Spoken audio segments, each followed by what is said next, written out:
trabajo que ustedes me enviaron, supongo que ya lo recibieron, aunque la envié hace unos 10 minutos. Gracias. Extrañamente el correo no llega tan rápido como yo quisiera, pero ahí se las envié para que tuvieran claro el contexto sobre el cual hice la calificación, con unas aclaraciones importantes. El nivel de anemia, perdón, la clasificación de la anemia que yo coloqué ahí, basado en la revisión de la historia clínica, es una anemia macrocítica, pero en estos pacientes con infecciones urinarias crónicas o que hacen estados sépticos y que pueden tener enfermedades consultivas, también se aceptan anemias normocíticas, ¿sí? Entonces puede ser o anemia macrocítica o normocítica, cualquiera de las dos. Y en el conteo de glóbulos blancos, recuerden que en la sepsis pueden aparecer las dos instancias: o el paciente tiene leucocitosis con neutrofilia o tiene leucopenia con neutrofilia, lo que da la diferencia es el pronóstico, pero está bien. Y como en la guía que les envié decía que en el servicio de urgencias ya habían hecho el diagnóstico de sepsis secundaria a una infección urinaria, es decir, en este caso la paciente tiene una pielonefritis, pues tocaba colocar los criterios de sepsis. Por eso los vieron, ustedes saben que son de la procalcitonina, que para condiciones médicas es superior a 5, y la PCR tenga por lo menos 2 desviaciones estándar sobre el rango normal. El rango normal de la PCR es de 1 a 3, por lo tanto las desviaciones estándares por encima de 6. Cualquier valor por encima de 6 miligramos por litro. Ahí tiene la clave, basado en eso es que califiqué. Y arriba hay un letrerito que decía que esto no se trataba de que me enviaran un resultado, ¿no? Entonces, ahí le envío su pinche cuadrático, interprételo como se le dé la gana, sino que ustedes tienen que explicarme por qué colocaron eso. Entonces, todos los que no explicaron de entrada es cerrada. Tienen que explicar los resultados. Ustedes son médicos. Perdón por el insulto. Van a ser médicos. Todavía no lo son. El médico es un desprestigio actualmente en todo el mundo, entonces por eso lo insulto.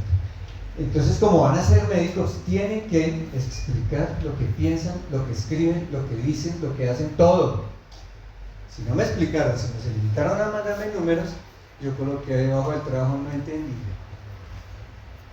Bruto, no entendí. Y como no entendí, pues no les fue bien. Para próximas ocasiones, expliquen. Ya les había dicho que tienen que explicar todo, pero varios de ustedes insisten en no querer comunicarse conmigo. Recuerden, somos amigos y en el futuro vamos a ser colegas. Entonces dejen de mirarme como si yo fuera su enemigo. Yo soy su formador. Pero después de un tiempo, los dos, tanto ustedes como yo, tendremos una relación de colegaje.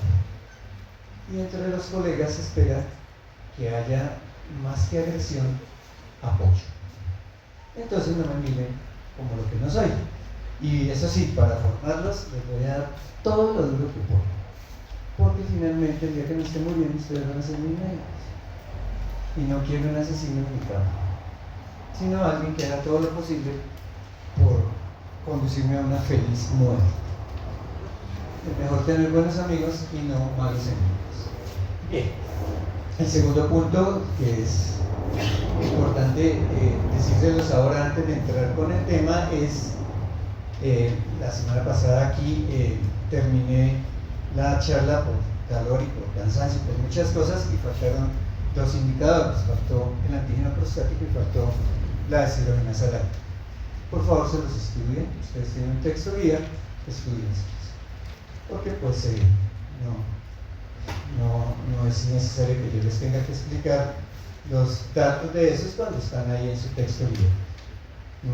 Pero para que no se me olvide, tienen que echarle la ley, y si tienen dudas pues me escriben y me preguntan lo que necesiten, o mañana me preguntan, que mañana también nos volvemos a ver ya en el otro salón hablando de parcial de orina. Por supuesto, yo no les hago evaluaciones en este salón porque no sé cómo decir fila 1, 2, 3, eso es como un mercado persa, todo el mundo está por donde está, entonces mañana tienen evaluación, claro. Y hay 2 probables horas para hacer la evaluación, comenzando la clase a las 9:30 en punto 0000. El que llegue después de las 9:30 pues no tiene evaluación. O antes del primer descanso, como lo he hecho hasta ahora. Son las mismas 3 pendejas preguntitas con todas las de la ley, y está muy fácil. Creo que hasta ¿Será que se me fue acá? Ah, bueno, si aparece ahí, pues pondré la pantalla en negro mientras la desconecto. Pero no, creo que ya la cambié de manera. Esos son lo que les tenía que decir de mensajes parroquiales. Y ahora sí nos vamos entonces con el tema de coagulación. Es muy importante estar pendiente de la coagulación del paciente, porque salvo que el paciente tenga una historia clínica de sangrados a repetición o de formación de equimosis, petequias, hematomas, cualquiera de esas cosas, pues ninguno de nosotros va a tener un historial que facilite hacer el seguimiento de un paciente con trastornos de coagulación, salvo la patología que desencadena el daño. Es decir, siempre que ustedes tengan un paciente enfermo por alguna condición clínica, tienen que hacer unos básicos de pruebas de coagulación, porque de lo contrario el paciente se puede descompensar y ustedes no se dan cuenta de lo que está sucediendo. Por eso este tema es tremendamente importante, y como no tenemos una instancia adicional para hacer una discusión mayor acerca del enfoque terapéutico de la coagulación, ustedes van a ver, los que están pues repitiendo el curso ya lo saben, pero ustedes van a ver que asociado con las vías de la coagulación yo coloco los medicamentos y el mecanismo de acción está ahí. Y por supuesto eso es evaluado, porque finalmente tienen que conocerlo. Bien, entonces la hemostasia o el sistema de taponamiento de los vasos sanguíneos o sistema hemostático tiene por función controlar la pérdida de sangre, y para eso siempre recurre a lo mismo, que es formar trombos. ¿Qué quiere decir eso? Siempre estamos formando trombos. Por ejemplo, ahorita que ustedes están ahí sentados, están formando trombos en las nalgas. Y obviamente no se van a parar todos con las nalgas adoloridas, eso no va a suceder. Precisamente porque tienen un sistema que controla. Tienen un sistema que se empezó a dañar esto, y ahí sí, si se daña, pues nos tocaría, yo les sigo echando la carreta y ustedes tendrán que recurrir finalmente al libro para completar las cosas. Entonces, esto tiene por función taponar, pero sus trombos tienen que ser destruidos lo más pronto posible. Aquí hay una condición obligatoria, y es que una vez se forme un trombo, en 24 horas tiene que ser destruido, o por lo menos empezar su destrucción, porque el circuito no puede quedar obstruido. Eso ocasiona daños a distancia. De ahí que yo siempre tengo que destruir el trombo. Entonces, yo tapono la lesión. Al taponar la lesión se forman unos coágulos, pero el sistema tiene que anticoagular, y sobre esos coágulos ya formados debe haber fibrinolisis. Ustedes dicen, ¿y cuál es la diferencia entre el trombo y coágulo? Recuerden que el trombo es solo de plaquetas. El trombo no tiene nada más. Pero las plaquetas son muy frágiles y se pueden separar por las presiones del tejido. Por lo tanto, a un trombo yo le tengo que agregar una red de fibrina, y ahí sí se me forma el coágulo. El coágulo es muy duro de romper, y por eso fíjense que cuando yo hablo de reconstruir, eso se llama fibrinolisis. Yo destruyo son las redes de fibrina. El trombo es muy fácil de deshacer, pero la red de fibrina no, esa es muy fuerte. Entonces yo tengo que romperse esta red. Por eso el sistema tiene tres momentos. Uno, cuando forma el trombo, que es plaquetario inicialmente. Dos, cuando al trombo le formo ya el coágulo, que sobre eso debe comenzar un sistema de anticoagulación. Y tres, sobre los coágulos ya formados hago la fibrinolisis. Volviendo con las nalgas, ¿qué es lo que se le forma a uno cuando está mucho tiempo sentado? Pues se le forma un trombo. Por eso es que nunca duele ni nada, y por eso es que eso se arregla muy rápidamente. Con el simple hecho de cambiar de posición, esos trombitos son destruidos por el organismo y se acabó el problema. ¿Está clara la idea? Mi problema es cuando yo tengo coágulos, porque esos requieren más tiempo, requieren de la fibrinolisis. Hecha esa diferenciación de las tres cosas que tiene el sistema, entonces, ¿qué pasa cuando se daña un vaso sanguíneo? Finalmente la sangre está circulando dentro de un circuito cerrado que son los vasos sanguíneos, Y esos vasos están tapizados por un endotelio que le da continuidad, que hace que no haya resaltos. De hecho, ¿cuál es el único resalto que tiene un endotelio? Las placas de ateroma. No hay otra posibilidad. Nuestro endotelio es perfecto hasta que se le cruce una placa de ateroma. ¿Desde cuándo comenzamos a formar placas de ateroma? Desde los 15 años de edad. Es decir que, pues, yo debo tener altísimas, pero ustedes ya tienen placas de ateroma, con toda seguridad. La fortuna es que las que ustedes tienen se arman sobre los grandes vasos y todavía el diámetro permite que la circulación se mantenga sin ningún problema. Si yo no me cuidara, pues las mías van a formar sobre vasos pequeños. Entonces empieza el riesgo del accidente cerebrovascular, del infarto cardíaco, del infarto renal, etc. El riesgo aumenta en la medida que yo comienzo a meterle placas a vasos muy pequeños, porque esos, pues, cuando se tapan, realmente destaparlos es muy difícil, toca fabricar vasos nuevos. El ejercicio y el no fumar permiten que se fabriquen vasos nuevos todo el tiempo, que haya recuperación sobre los ya dañados. Por eso las mejores estrategias para mantener el endotelio sano son no fumar y hacer ejercicio. Esas dos. Fíjense que ahí no coloqué el alcohol. Uno se puede tomar sus traguitos y los endotelios no se dañan. Eso sí está garantizado. Un endotelio se daña cuando uno está borracho, pero el resto no. Bien.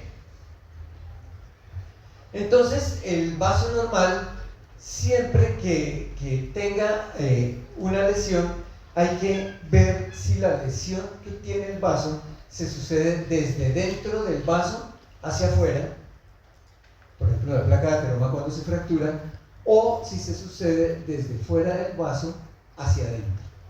¿Por qué les hago la diferencia? Porque dependiendo de cómo sea la lesión, la vía de la coagulación se dispara de manera diferente.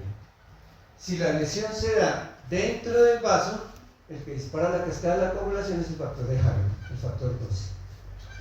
Siempre. Si la lesión es del endotelio, yo lastimo el endotelio, el que dispara toda la vía es Hagen. Y de ahí viene el famoso teléfono, 12 11 98 37 10 5 2 1 13. Y ahí va toda la coagulación. 12 11 9 8 10 5. 12 11 9 8 10 5. Después de eso, pues viene la formación de la trombina. 2 1 13 es el estabilizador de fibrina. Y ya, la coagulación siempre se da ahí. Pero si la lesión se da fuera del vaso, hacia adentro, el que dispara la coagulación es el factor 3 o factor tisular. ¿Listo? Entonces, lesión endotelial 12 11 9 8. Lesión por fuera del vaso 3 7. Y ambos llegan a 10 5. 10 5 se llama la vía común. ¿Queda clara la idea? Con el tiempo se ha visto que si yo arranco 12, 3 se dispara unos segundos después. Y si yo arranco 3, 12 se dispara unos segundos después. Sin embargo, como se active la vía, uno puede pensar mejor en un medicamento para impedir que el paciente forme trombos. Por ejemplo, en pacientes con enfermedad coronaria o cualquiera de estos factores de riesgo, ya uno puede pensar mejor en medicamento. ¿Quiere uno prevenir que se dispare el 12 continuamente? ¿Qué medicamento escojo? Quiero prevenir el 3 más que todos, ¿qué medicamento escojo? Hay para ambas vías. Ahí ya está el conocimiento del médico, que es el que le permite establecer cuál medicamento puede ser mejor en un momento determinado. Ya veremos esas diferencias ahora. Siempre que yo lesione un vaso y esto vale más de dentro hacia afuera, siempre lo primero que va a haber es vasoconstricción, porque el organismo lo que busca es controlar el sangrado. Recuerden que filogenéticamente nosotros estamos diseñados para no sangrar. Es una forma de preservar la vida, no perder sangre. Y por esa razón lo primero que hago es hacer vasoconstricción. No es lo mismo hacer una vasoconstricción a un vasito de cuarta generación, como los que están en punta de dedo, a hacerle vasoconstricción a la aorta. En estos funciona muy bien, en la aorta nunca funciona. Una lesión sobre la aorta desocupa a la persona en 1 minuto 30 segundos, con o sin vasoconstricción. Pues también depende del tamaño del vaso, el pronóstico. Bien, Y una vez aparece la vasoconstricción, ahí viene la agregación plaquetaria. Fíjense que aquí es donde se va a formar el trombo, en la agregación plaquetaria. Para que se agreguen las plaquetas, depende de factores derivados de las plaquetas, de factores derivados de los vasos sanguíneos y factores derivados de la inflamación. Los de la inflamación ya lo saben ustedes de memoria. IL-1, IL-6 y factor de necrosis tumoral. Ese es un verso que siempre se va a repetir porque siempre va a pasar. Por lo tanto, vienen los otros, que liberan las plaquetas y que liberan los vasos sanguíneos. Los vasos sanguíneos tromboxanos, siempre. Ese es, digamos que el elemento más poderoso de los vasos sanguíneos son los tromboxanos. Y con eso yo busco controlar que se escape la sangre. Pero fíjense que este va a ser un control temporal. La vasoconstricción se presenta en los primeros 7 a 12 segundos. Y la formación del primer trombito en la zona donde se lesionó el vaso sanguíneo se presenta casi siempre en el minuto 5 a minuto 10. Ahí yo ya tengo un trombo. El coágulo vendrá unos 15 segundos después. Es decir, que yo tendré un territorio coagulado casi siempre antes de que pasen 3 minutos. Mucho antes de que pasen 3 minutos. Y eso me garantiza supervivencia. Recuerden que de todas formas todo esto depende del tamaño del vaso sanguíneo que está lesionado. Ahí sí no hay nada que hacer. Bien, una vez se han agregado entonces las plaquetas, este es el dibujito de la diapositiva anterior. Una vez se han agregado, entonces se forma que también se llama trombo secundario. Entonces el trombo solo de plaquetas también se llama trombo primario.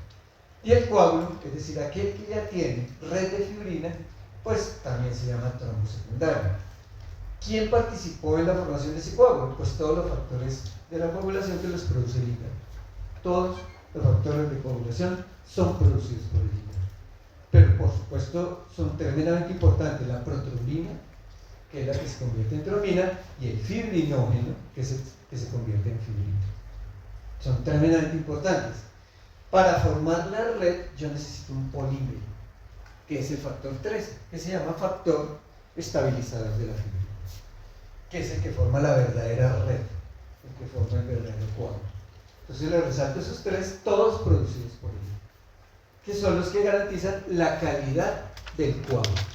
Y una vez se ha formado el coágulo, no se ha demorado en formarse el coágulo, ya se activan las vías que están enfocadas en destruir ese coágulo, que son fundamentalmente las vías líticas. Son inducidas por las plaquetas y por también factores derivados y producidos por el hígado. Miren ustedes que si ven las dibujitos que están aquí en secuencia, el 2, el 3 y el 4, miren que las plaquetas siempre participan de la coagulación. Antes se creía que las plaquetas solamente formaban el trombo primario y nada más. Las plaquetas aceleran la formación del coágulo, para eso están los factores plaquetarios, y las plaquetas activan las vías líticas.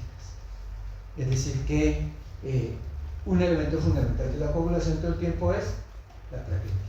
Por eso es que es particularmente grave que en un recuento de plaquetas una persona tenga menos de 100.000 plaquetas, porque se está perdiendo no solamente la capacidad de formar un buen trombo primario, sino lo más importante, formar un coágulo, donde las plaquetas aceleran la vía, tienen el poder de acelerar esas vías. Bien, para mirar entonces cómo disparamos una cascada de coagulación, solamente unas menciones, porque esto no ni mucho menos tiene el rango de profundidad que se podría esperar, porque finalmente estamos hablando de laboratorio clínico, no estamos hablando de fisiología de la coagulación, pero sí algunas cositas que pueden ser importantes. Los vasos sanguíneos siempre tienen que estar semicontraídos, o si lo quieren decir mejor, vasodilatados. Nuestro organismo no está diseñado para vivir en estados de vasoconstricción, sino todo lo contrario, en estados de dilatación intermedia. Por esa razón, los endotelios sanos siempre producen óxido nítrico. De hecho, el principal indicador de que existe un endotelio sano es que yo pueda dosificar óxido nítrico en las células endoteliales. Eso quiere decir que está perfectamente sano y que es salvable desde todo punto de vista ese vaso sanguíneo. Ahora, ya para la coagulación, fíjense ustedes que aparecen los dos factores que les dije anteriormente. Si la lesión es de dentro hacia afuera, el factor de Hageman o factor 12, y si la lesión es de fuera hacia adentro, el factor tisular o factor 3. Este se llama también tromboplastina tisular. Entonces ahí tenemos los dos. Y claro, estos dos factores lo que hacen es acelerar la agregación plaquetaria. Bueno, la plaqueta tiene unos 15 o 20 efectores que ella misma produce y por lo tanto realmente tiene todo el poder para acelerar el evento en un momento determinado. Y siempre que haya una alteración del tono y que se produzca una lesión, entonces viene la producción de las citoquinas proinflamatorias. Los factores más importantes son los factores de adherencia celular, que ustedes los conocen muy bien, son las moléculas de adherencia celular inducidas por IL-1 y las moléculas de adherencia leucocitaria estimuladas por IL-1. Ambas pues tienen que ver porque favorecen que los monocitos fundamentalmente se adhieran a esas moléculas y salgan del vaso sanguíneo a buscar lo que indujo o lo que produjo el evento inflamatorio. Siempre que haya una lesión, el organismo busca que la desencadene. Por eso se tiene que disparar la cascada de la inflamación. Y una condición obligatoria siempre que hablemos de inflamación, una vez se controla el proceso, el vaso sanguíneo debe volver a producir óxido nítrico y el vaso sanguíneo debe tener impregnación de resorbinas y varicinas, que recuerden son las únicas que bloquean la respuesta inflamatoria. Bien, entonces empecemos a formar un trombo y hagamos la homeostasis primaria o la hemostasia primaria. Las plaquetas son de entrada células sin núcleo, porque recuerden ustedes que las plaquetas o megacariocitos se derivan del citoplasma, no son un proceso de maduración de la célula madre, sino que la célula pierde parte del citoplasma y cada uno de esos pedacitos de citoplasma es una plaqueta y así se va formando. Como viene el citoplasma no tiene núcleo, eso hace que algunos medicamentos antiagregadores plaquetarios tengan rangos de acción de 30 horas, 36 horas, porque como la plaqueta no los puede metabolizar a estos medicamentos, una vez el medicamento impregna la plaqueta, la impregna hasta que esa plaqueta se muera. Fíjense ustedes, y seguramente ha pasado muchas veces, que cuando van a operar a una persona y está tomando aspirineta, siempre le piden que suspenda la aspirina y la cirugía, mientras se pueda, se pospone más de 24 horas para que la nueva producción de plaquetas que viene sin impregnación de aspirina sea la que cuida al paciente. Es un riesgo operar a un paciente que esté impregnado de antiagregantes, que con toda seguridad va a estar durante la cirugía sangrando más de la cuenta. Algún día les va a pasar y eso pues, si bien es cierto, dependiendo de la cirugía que uno esté haciendo, no va a matar al paciente si complica la cirugía porque eso sangra demasiado. Por eso hay que tenerlo siempre en cuenta. Entonces, como la plaqueta no tiene núcleo, pues la plaqueta vive de lo que lleve en sus gránulos, que es lo que define sus características. Primero tiene los receptores, y dentro de los receptores tiene dos que son muy importantes, que son los 1B, 2B, 3A. Los tiene ubicados en todas partes. Favorecen la unión entre las plaquetas y, ojo, la unión al colágeno y al factor de von Willebrand de los vasos sanguíneos. Las plaquetas se pueden unir entre sí y para eso utilizan los 2B3A, como ustedes ven acá, pero también se tienen que unir al vaso sanguíneo. Y para unirse al vaso sanguíneo utilizan los mismos receptores, el 1B, el 2B y el 3A. Y eso favorece que la plaqueta se pegue al vaso sanguíneo, pero también que se pueda pegar entre ellas. la unión no sea de manera automática, sino tiene que irse dando a la medida que los granos los van liberando su contenido.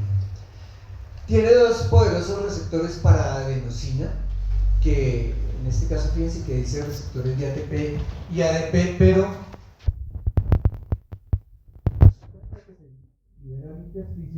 casi siempre es ADP, es adenosina. Y la adenosina es o la que se transforma con las enzimas intersticiales o la que se une a estos receptores, que se llaman los P2Y1 y P2Y2. La diferencia de acción de esos receptores está en el tiempo. Los P2Y1 son los que primero se activan. Y en la medida que se van uniendo plaqueta con plaqueta, entonces ya comienzan a actuar estos, los P2Y2. Recuerden, esos son para adenosina. Pues aquí está. Se supone que también reaccionan con el ATP, pero eso no es muy común. Y los de ADP. Ahora, tiene receptores para tromboxanos. Los tromboxanos los tienen las plaquetas, ya lo vamos a ver, están aquí los gránulos, pero recuerden que las células endoteliales también producen tromboxano. Sálgase. Usted, yo puedo ir hasta allá a sacarla, pero me hace gastar energía. Usted sabe quién es. Y el que está al lado, usted. Para que sigan haciendo visita. Y si usted sigue hablando, también se va. Claro que como se va a quedar solo, le va a tocar buscar con quién estar de compinche. ¿Me dejan sus nombres, por favor? Me han anotado en un papelito, ahorita en el descanso me los traen. Si deciden mamarme gallo, mañana están muertos. Entonces es mejor que me dejen sus nombres. Bien. Entonces, recuerden, los tromboxanos los pueden producir las plaquetas o los pueden producir los endotelios lesionados. Y ahí es donde va a actuar la aspirina. La aspirina va a bloquear todos los tromboxanos que se encuentren por ahí sueltos. Bien. Aquí hay unos receptores muy importantes, fíjense que son receptores para trombina. Pero, ojo, la trombina se forma cuando ya se dispararon las vías de coagulación. Entonces, miren ustedes que para las plaquetas es muy importante tener estos receptores porque integran el trombo primario con este que va a ser el trombo secundario. Y eso acelera la formación del coágulo. Recuerden que la trombina favorece la formación de la fibrina, de la red de fibrina.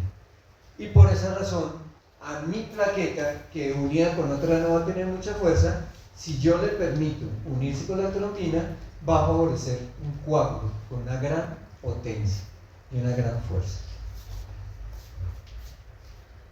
Bien,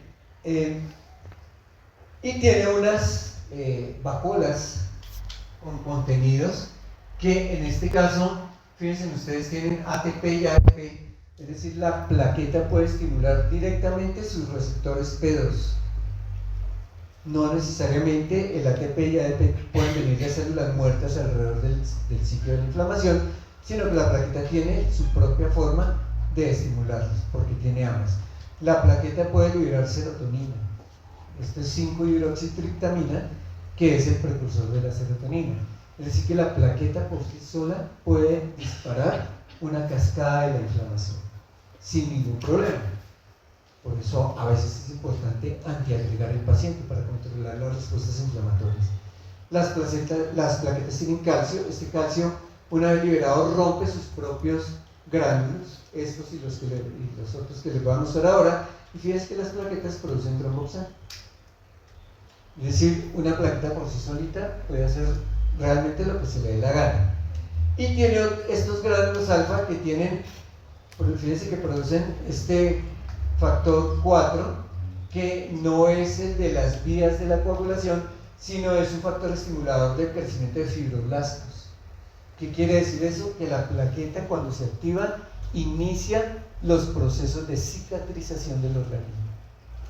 Tiene que ver entonces con la formación de trombos, tiene que ver con el disparo de la cascada de la inflamación, pero a su vez activa las vías de cicatrización y de restauración de tejidos.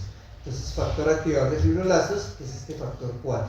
Recuerden, no es el de la coagulación, pero sí tiene este factor 5, que sí es el de la coagulación, y tiene este factor 8, que sí es el de la coagulación. Ya van a ver que el factor 8 es muy importante en la primera fase de la coagulación. Y el factor 5 es muy importante en la segunda fase de la coagulación. La plaqueta acelera la formación del coágulo con estos gránulos alfa.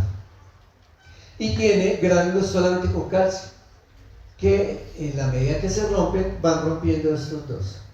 Y van acelerando la unión a las plaquetas, entre plaquetas, al hiperestimular los receptores 2B3 que están viendo ahí.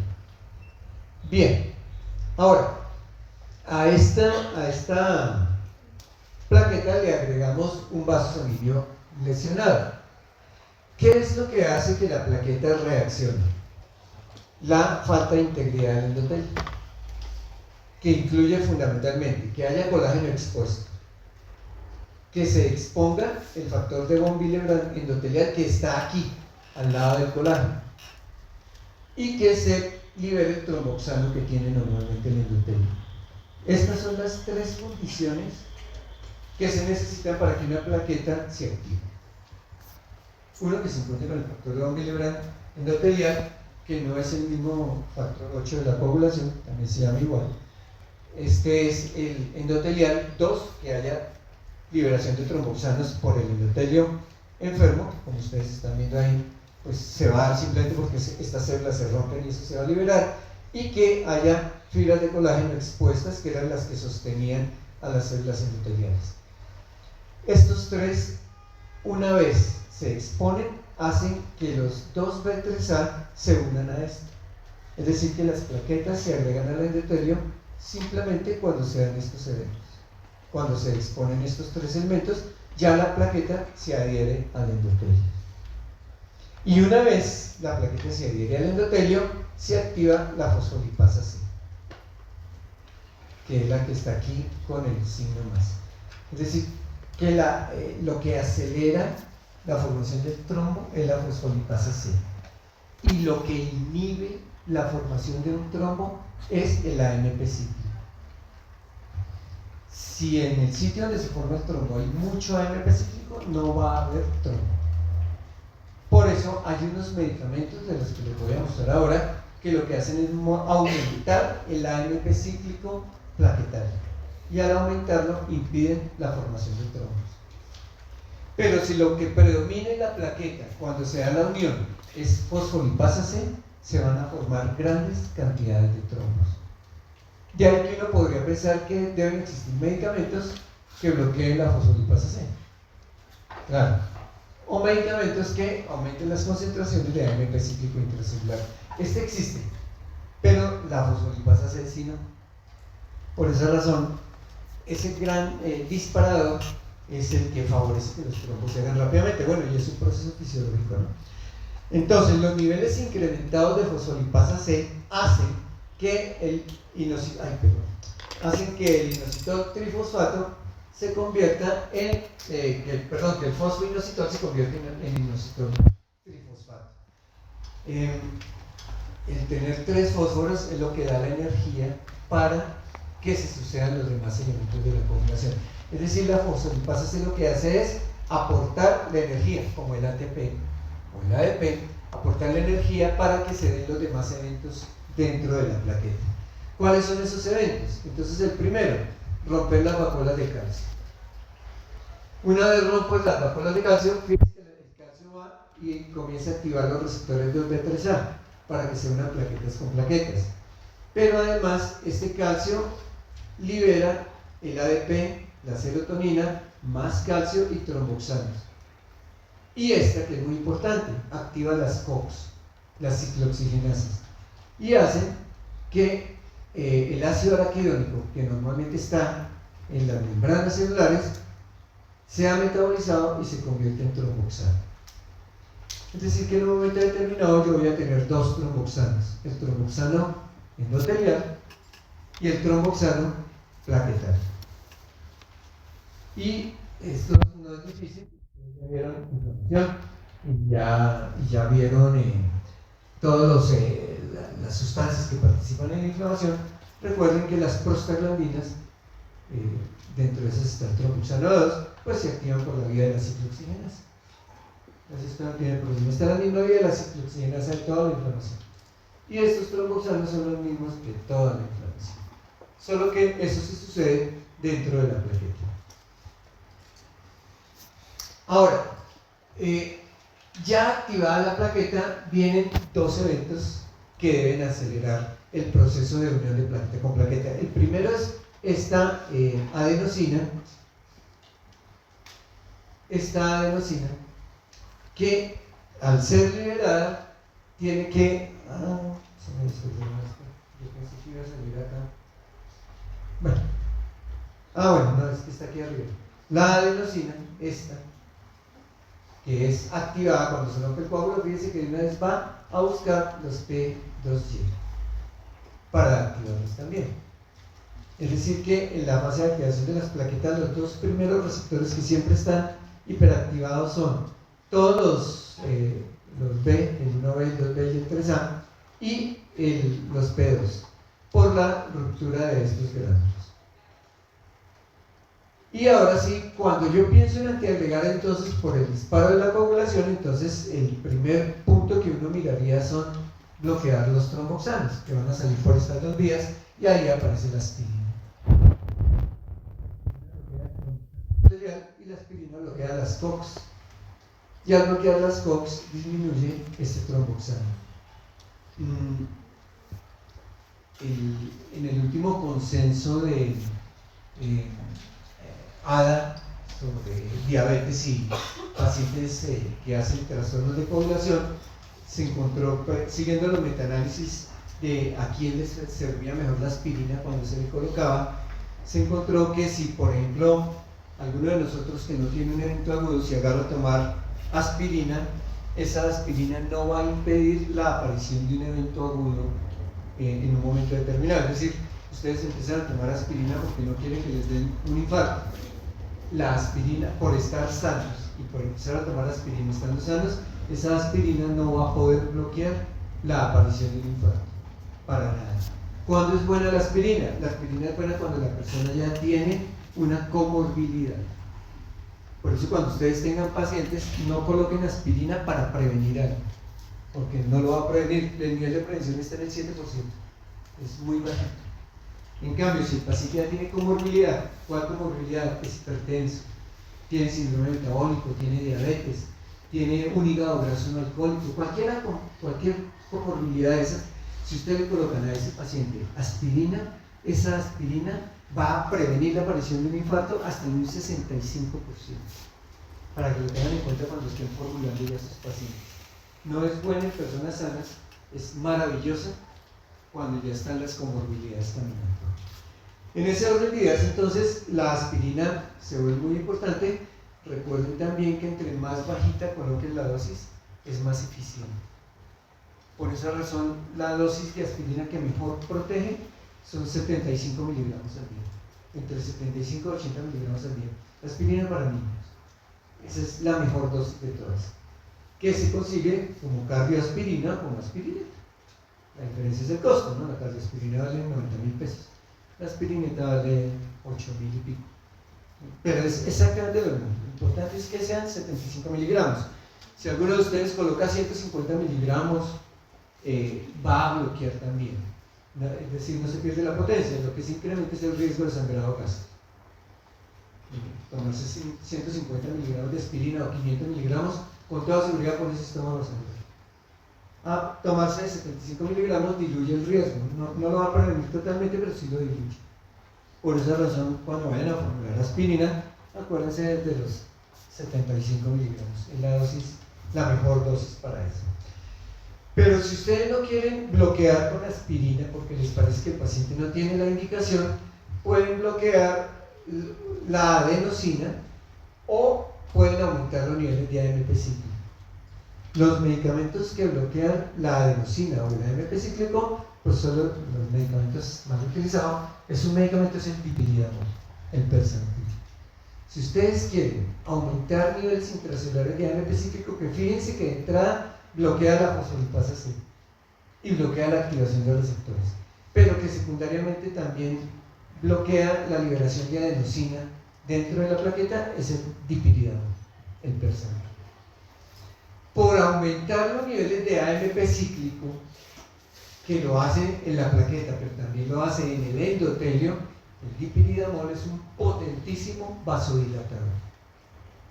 Por esa razón, cuando ustedes formulen dipyridamol, el Persantin, tienen que advertirle al paciente que se quede sentado unos 15 o 20 minutos y que cuando se ponga en pie lo haga muy lentamente, porque si no va a hacer hipotensión postural y se les va a desmayar. No es buena idea tomárselo entrando a un Transmilenio ni nada de esas cosas. Esto tiene que ser en la casa. El Persantin casi siempre se manda por la noche o por la mañana antes de que la persona comience la actividad, para que lo tengan en cuenta. Pero esa tremenda vasodilatación es por eso, ¿no? Porque aumenta los niveles de ADP específico tanto en los vasos sanguíneos como en las plaquetas, y eso vasodilata muchísimo. Y con el Persantin es que se hace la prueba de esfuerzo con paciente acostado, porque al producir vasodilatación produce taquicardia. Entonces yo puedo evaluar el corazón cómo tolera esa taquicardia. Por ejemplo, tiene un paciente cojo o que le falta una pierna, pues no puede hacer prueba de esfuerzo. Entonces uno lo siente y le pone Persantin, y ahí está la prueba de esfuerzo igualita, produce una taquicardia increíble. Se puede mirar el evento, si aparece una isquemia, si aparece una estrasístole, todas esas cosas. Si uno quiere ya un antiagregador un poco más potente que la aspirina, y obviamente más que el dipyridamol, entonces está el grupo de los bloqueadores de P2, que son todos estos: ciclopidina, clopidogrel, prasugrel y ticagrelor. Cualquiera es buenísimo, cualquiera. Pues, yo siempre les digo lo que yo uso. Yo utilizo clopidogrel, tabletas de 75 miligramos, muy bueno, una tableta en la mañana, perfecto, son buenísimos. Fíjense, bloquean los pedos, y al bloquear estos pedos, pues esto automáticamente va a bloquear este paso también, y va a disminuir la capacidad que tiene la plaqueta de agregarse con otra plaqueta. Cualquiera es bueno. Aquí lo que cambia es el precio, ¿no? No son tan baratos como la aspirina, pero de resto son magníficos desde todo punto de vista. De hecho, salen ya publicaciones donde para antiagregar al paciente se vuelve ideal que se utilicen dos medicamentos, y los que se están proponiendo son 75 miligramos de aspirina y 75 miligramos de clopidogrel en la misma persona. A mí ya me da como miedo, porque uno no debe antiagregar al paciente tanto, ¿no? Es propuesta. Ya si uno se quiere ir con cosas mucho más poderosas, están los bloqueadores de receptores 2B3A, que son el tirofiban, la mifeban y la eptifibatida. Estos tres son magníficos, sobre todo sirven para pacientes posinfarto a los cuales se les colocaron catéteres y se les hizo dilatación de las coronarias obstruidas con stents. Esto para proteger stents son muy buenos. De hecho, ustedes van a ver que la gran mayoría de pacientes que tienen un stent casi siempre tienen aspirina más la mifeban o tirofiban, que son los que mejor pueden manejar ambulatoriamente. Si esto fracasa y los stents se comienzan a seguir tapando, pues está este que es un anticuerpo monoclonal, que es el apixaban. Es un MAP, pues su nombre lo dice, ¿no? Es un anticuerpo monoclonal. Bien. Ahora, si ustedes quieren bloquear el estímulo de la vía de la coagulación hacia adelante, pues están los bloqueadores de los receptores de trulina, que son dos: Vorapaxar y Atopaxar. Aquí están los que se consiguen en Colombia. De estos han salido más, pero pues aquí en Colombia también no están porque son muy costosos. ¿Cuándo coloco yo Vorapaxar o Atopaxar? Pues en mi paciente coagulador crónico, para bloquearle también las vías de la coagulación. Recuerden que si una plaqueta no dispara las vías de la coagulación, yo puedo identificar el riesgo de que mi paciente sea un trombolizador crónico. Bien. Claro, los medicamentos de antiagregadores, fíjense que están enfocados en los receptores y en los productos de la plaqueta. Ahora nos vamos a fabricar el coágulo. Esto que teníamos acá era la fabricación del trono. Ahora vamos a fabricar el coágulo. Ahí están los factores de coagulación. Entonces, la vía extrínseca se dispara con este, con el factor 3. Es decir, cuando el daño va de fuera adentro. y la vía intrínseca con el 12, cuando el daño es directamente en el endotelio. Ya todos los demás ustedes los han visto, los conocen, los han ido identificando, y por eso pues es simplemente para indicarles. Este era el esquema antiguo de la población, de donde sale el teléfono que yo les digo, ¿no? 12 11 98 37 10 5 2 1 3. Y cuando a mí se me olvida la población, la moderna, pues me acuerdo de esto. Porque de todas formas son los mismos, solo que está más moderno y todo. ¿Qué? Tómale una foto. Claro, eso es viejito. Bolívar llevaba uno de esos antes de la batalla de Boyacá, pero claro, tómale una foto. Esa es la fisiología. Bien. Pero traten de verdad que si se les olvida la población, traten de recordar por lo menos el teléfono 12 11 98 37 10 5 2 1 3.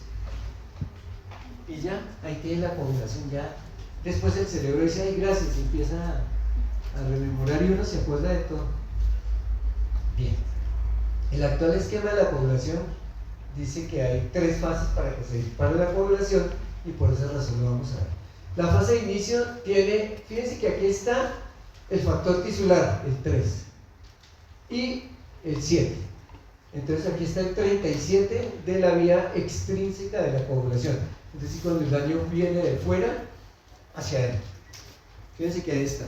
De todas formas lo tiene. Y aquí está la vía intrínseca, que pone el 12, el 11 y el 9. Es decir, que el inicio no ha cambiado. Es el mismo bendito teléfono. Exactamente el mismo. Solo que con el paso de los años se ha descubierto que la vía se puede saltar pasos y puede acelerarse. Y esas son estas. Entonces, el factor tisular unido al 7 o el 12, 11, 9, siempre acá en el uno que es factor 9 activado.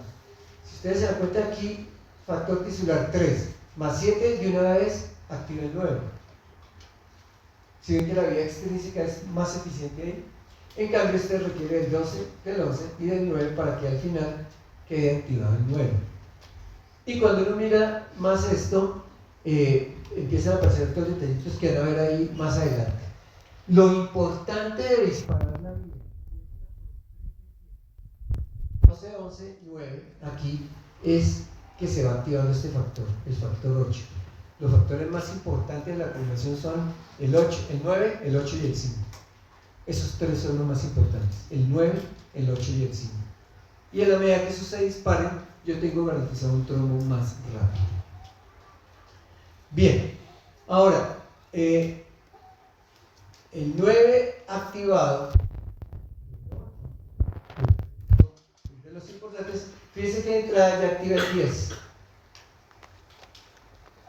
¿Por qué es importante el 10? Porque el 10 es la vía común, acuérdense de 10-5. El 10 es la vía común, y en la vía común es cuando se fabrica la trombina. Y apenas yo fabrique trombina, ya convierto el fibrinógeno en fibrina.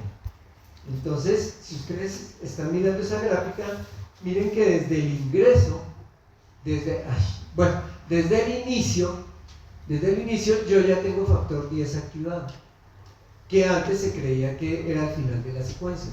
Ya lo tengo acá, disparándose la población. Y miren este detalle, el factor 3 y el factor 7 solitos activan el 10. Si se dan cuenta, esta vía de la población, la vía extrínseca, es muy rápida, de hecho más rápida que la vía intrínseca.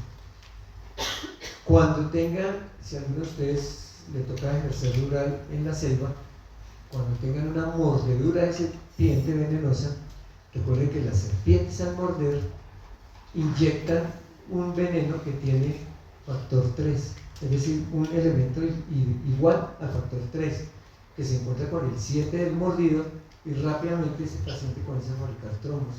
La gran mayoría de mordidos por culebras se mueren por trombosis incontrolada dentro del organismo.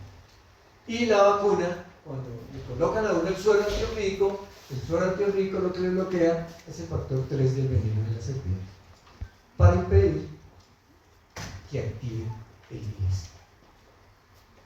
Todo va como corridito de la mano ahí en esas cosas. Bien. Fíjense que ese factor 10 ya entra, se une a la protrombina, que el hígado la está produciendo, y yo ya tengo trombina. Y ya teniendo trombina, ya tengo un coágulo. Esto es lo que cambió realmente con la antigua fórmula de la coagulación que le decía a uno que tenía que seguir un solo camino. Yo ya fabrico trombina desde el inicio. Ya comienzo a fabricar un coágulo desde el inicio. Eso es lo que hay que tener en cuenta. Pero pasemos aquí a la siguiente fase, que es la vía de la ampliación. Entonces, ¿qué se produjo acá? Acá tengo el factor 8, acá tengo el factor 9 y acá tengo trombina. Ya las tengo armadas.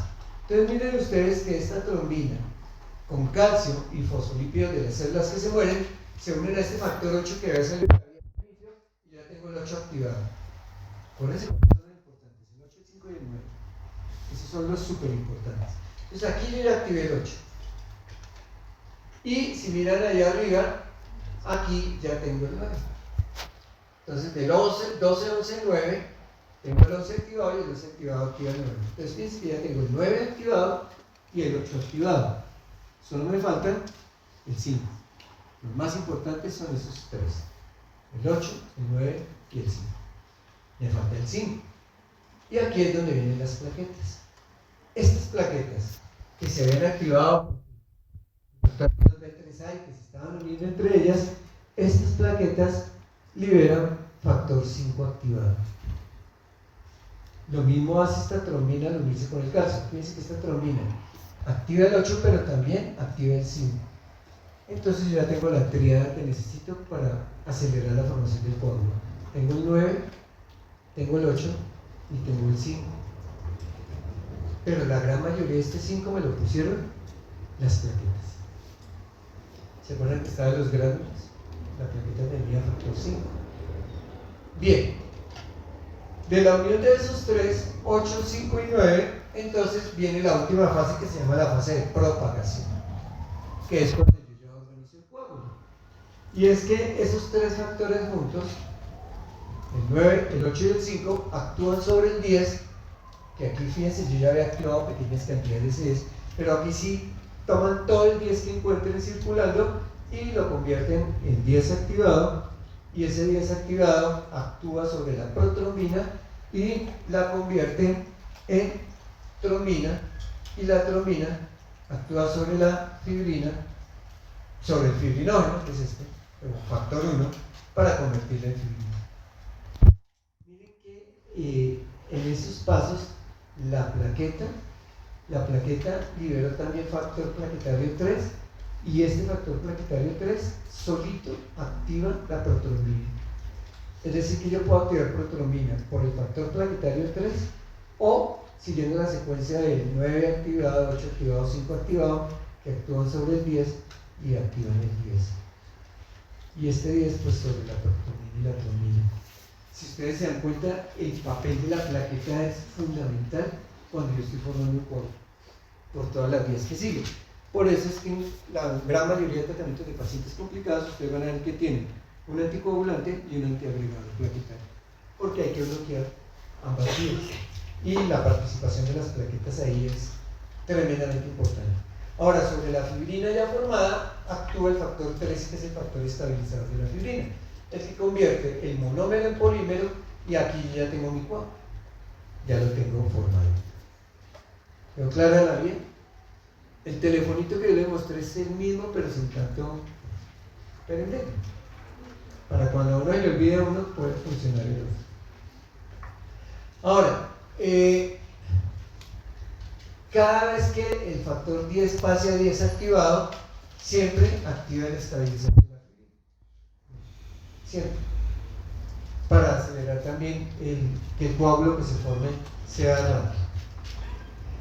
Esta es la vía. Sobre esta vía, entonces, vienen los inhibidores. ¿Cuáles son los bloqueadores de vía?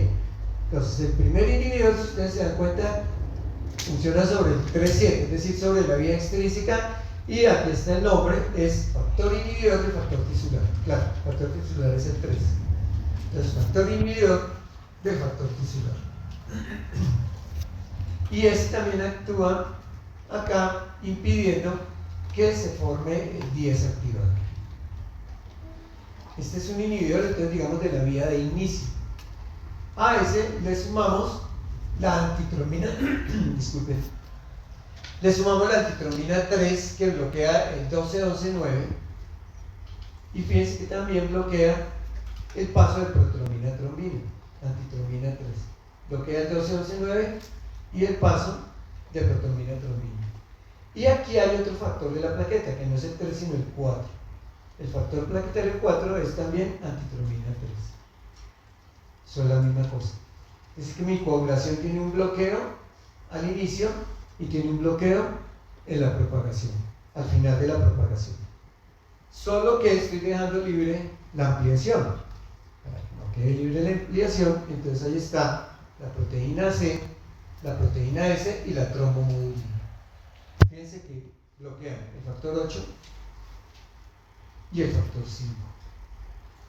Proteína C, S, trombomodulina, factor 8 y factor 5. Que son los más importantes. ¿Se acuerdan? 9, 8 y 5. Es decir, que mi seguridad para que yo no me muera coagulado son el factor inhibidor del factor tisular, la antitromina 3, que tiene dos lugares donde actuar, junto con el factor plaquetario 4, que técnicamente es lo mismo, y la proteína C, la proteína S y la trombomodulina.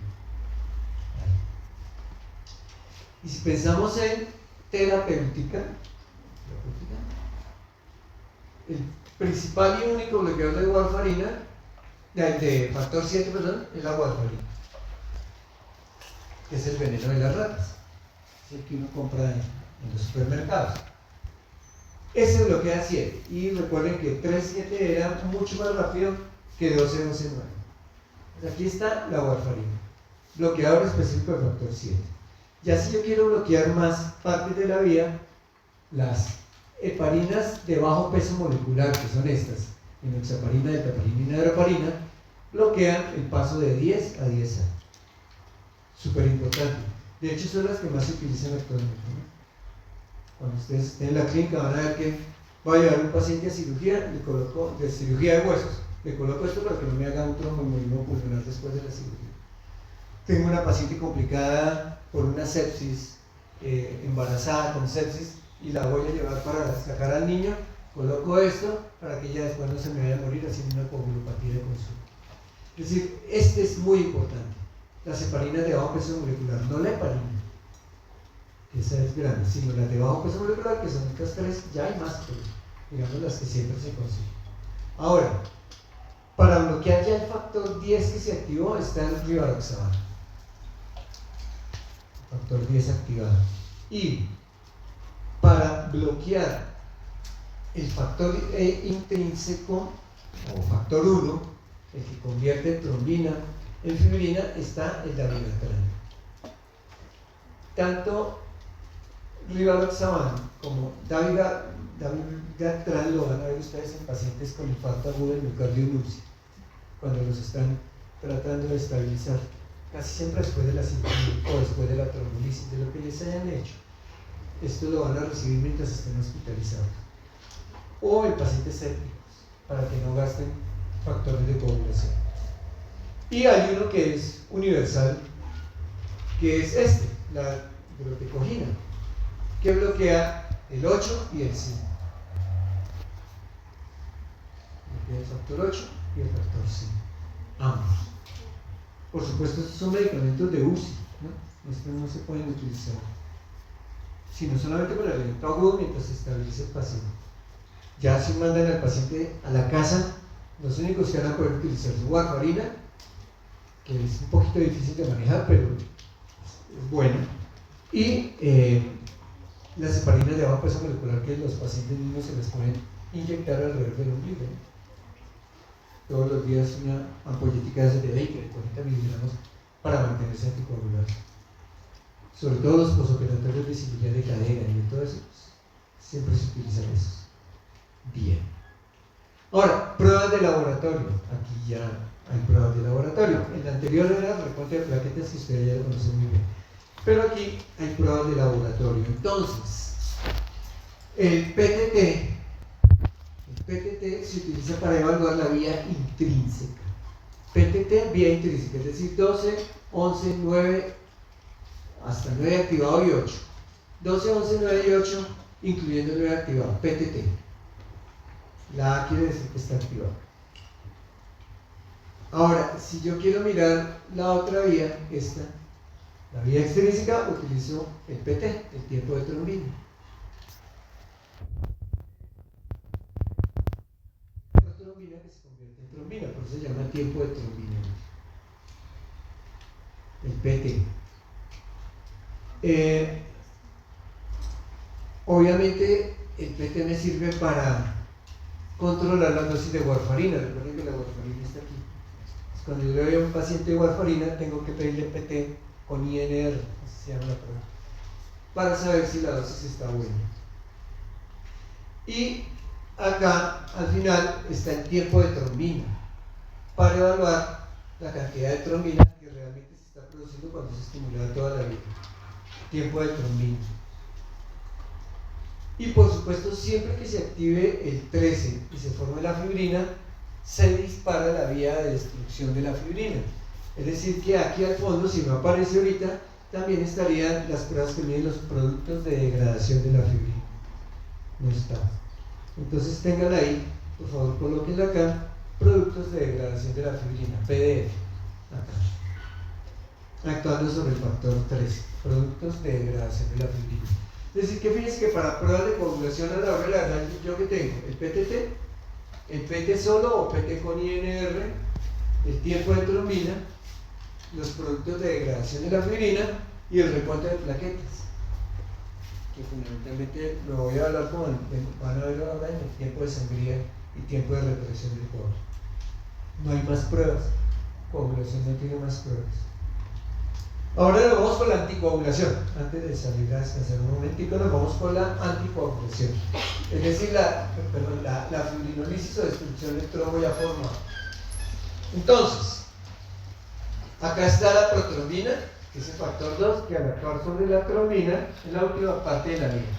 Acuérdense, después del 10-5 venía 2, 1, 3. 2, 1, y de ahí vendrá la fibrina y 3. Fibrina y la formación como las plaquetas. Entonces la protrombina actúa sobre sobre la protrombina actúan todos los factores, casi siempre los más comunes son ya les dije, el 9, el 8 y el 5. Esto hace que se convierta en trombina, la trombina actúa sobre el fibrinógeno, lo convierte en fibrina y se une con las plaquetas por medio del factor 13. Y allá tengo el trombo definitivo. Siempre que yo active la trombina, activo el activador de plasminógeno tisular. Este va destruyendo trombos. El plasminógeno se convierte en plasmina, la plasmina actúa sobre el trombo, lo destruye y fíjense que aquí están los productos de degradación de la fibrina, los PDF. Y miren que el organismo se garantiza que no se le vaya la mano fabricando trombos. Los va fabricando, pero va destruyendo como los sobrantes, los va modelando siempre. Siempre que se active la trombina, entonces activador de plasminógeno tisular que convierte el plasminógeno en plasmina y va controlando la formación de trombos. Pero hacia abajo, siempre que haya un activador, debe haber un inhibidor. Entonces, cada vez que yo active el activador de plasminógeno tisular, activo el inhibidor de plasminógeno tisular tipo 1. Entonces, activo el controlador, pero también le activo su inhibidor, porque sería muy grave que yo comience a destruir todo lo que había formado y mi paciente me comience a sangrar otra vez. Eso me controla la vía muy eficientemente. Todo estimulador tiene su inhibidor, acuérdense de la inmunología. Ahora, por este lado, siempre que la trombina se activa, así como activa el activador del plasminógeno tisular, fíjense que activa este inhibidor también, el TAF, aquí lo tienen. Inhibidor de la fibrinolisis activado por trombina.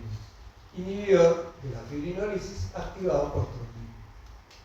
Para yo no destruir todo el trombo que ya formé. El plasminógeno lo va a hacer, pero como yo no lo puedo destruir todo, entonces tengo dos. El inhibidor del plasminógeno tisular tipo 1 y el TAF. Dos poderosísimos inhibidores para que no se me destruyan todos los trombos que yo logré formar en un momento determinado. Medicamentos que activan sobre esta vía, los que aceleran el plasminógeno tisular, streptokinasa, uroquinasa, anteplasa y reteplasa. Todos estos son los que se utilizan en la fibrinolisis, cuando el paciente llega con el infarto y está dentro de las primeras 4 o 5 horas. Eso es lo que yo coloco para que el infarto no sea infarto, sino para que solamente se quede en lesión, pero no destruya músculo cardíaco. Obviamente, si yo puedo hacer fibrinolisis, una maravilla. Son muy lindos todos, ¿no? Pero baratos estos dos, que son los que ustedes van a encontrar en todos los pueblitos. Streptokinasa derivada del estreptococo y uroquinasa derivada de la próstata. Esos dos son muy baratos, son muy buenos y eficientes. Ahora, estos dos son unos monstruos, son súper poderosos, ¿no? Anteplasa y reteplasa, ¿no? Los coloca y está mirando el electro y no ve criterios de destrucción del trombo en 4 minutos, 3 minutos. Es impresionante. El paciente siente un calor tremendo, siente que se va a morir, que se le quema el pecho y tal, pero lo que uno está viendo en el electro de control es una gran cantidad de arritmias por reperfusión y un momento alto el corazón queda normalito, queda todo limpio. Entonces el efecto es sensacional. El susto que le da a uno es tremendo, pero pasados esos 5 minutos después de haber colocado el medicamento, 5 o 10, ya uno sabe que le fue bien con ese paciente. Bien,